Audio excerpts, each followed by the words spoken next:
I was reading in the Independent. Is that right? Is that the right name? Yeah. I'm kind of a big. I smoke the odd marijuana joint now and again. I'm not going to say you do it, but go ahead. But I was reading the Independent. There's a lot of negative press lately about marijuana, essentially since they moved it from a Class C to a Class B drug. And one of the criticisms that I was reading is that it causes long-term debilitation of intellectual growth and development. And I hate this criticism, because pot doesn't make you stupid, Booze. I find booze makes me stupid. And booze gets you in trouble, too. And pot gets you in trouble, too. Don't get me wrong. Pot gets you in trouble, but pot gets you in trouble, Whereas I find booze gets you in trouble. They're both trouble, but they're slightly different, aren't they? Like pot trouble's like, oh, I ate a bug, I hope it's not poisonous. Trouble.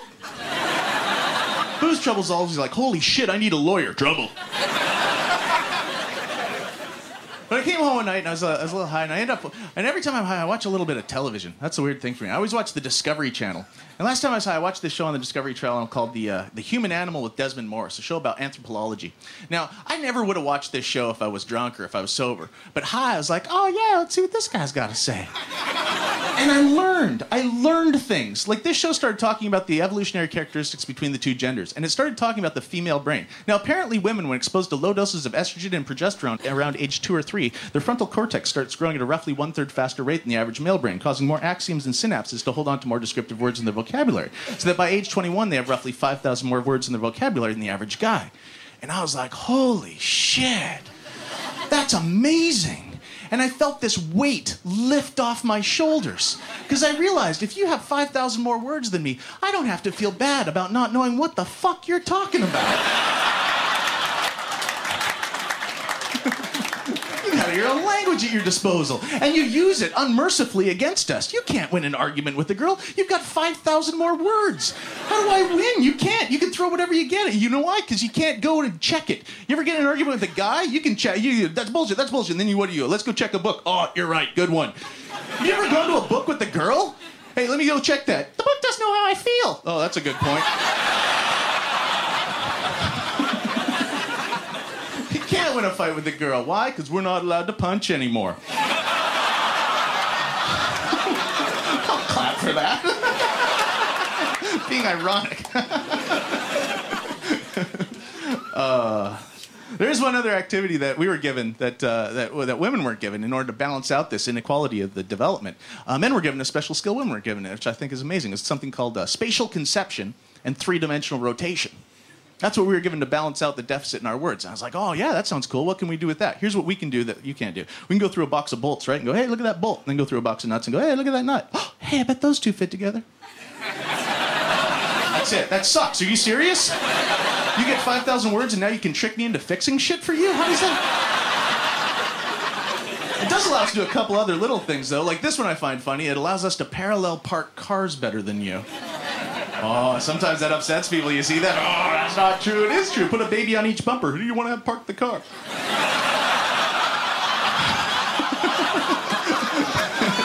If you raise the stakes high enough, the truth emerges.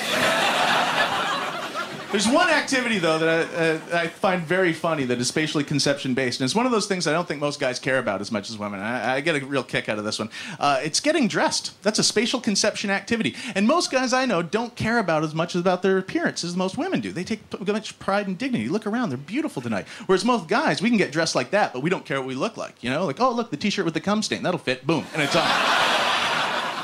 Whereas girls, you'll attempt to try something on, but you can't see from trying. You ever see that pile of dresses that gets on the bed? And then just try, no. And the bed just piles up with dresses, And the funniest time to watch this is when you're getting ready for a special event, like a staff party or a Christmas party, and you're trying to find that perfect dress in the back of the closet, and you're looking around, and you find that black one in the back. Oh my God, I forgot about this one. And you'll show it to us, because we're getting ready in the room with you, and you'll, oh my God, I'm going to wear this tonight. And your eyes are alive and just so beautiful, and you'll show it to us. And what sucks about that moment is when we're in the room with you, and we're like 15 feet away, and we can clearly see that ain't going to fit. But we don't have enough words to tell you in a way that won't piss you off. So I just let you try it on because it's funny to watch you try on a dress that doesn't fit. I know that sounds awful, but it's true. Oh, because you start off happy because it'll always fit over your arms. Yay!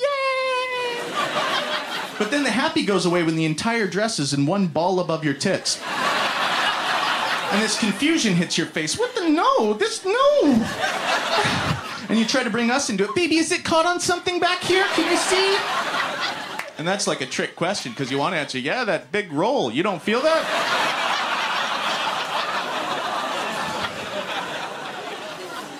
You can't say that. You're just baffled. Oh, I'm as baffled as you are. That's crazy. That should be slipping on. Sometimes you'll make a dress fit that doesn't fit, though. Have you ever seen them make a dress fit? It's hilarious. You'll do stuff to get dressed that I've never had to do. Like, you'll start bending your knees. Now, that might not seem weird, but the entire dress is above your tits. Why are you bending your knees? Then you'll start breathing. Are you about to go pearl diving? What are you about to do right now? And then you do this move. Oh, I love this move. You ever seen this where they'll cup the bottom of the breast? Yeah?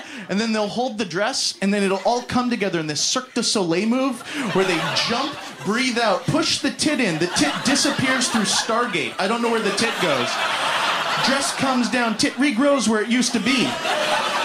That's amazing. Anyways, you guys have been great. My name's Pete Johansson. Thank you very much. Good night.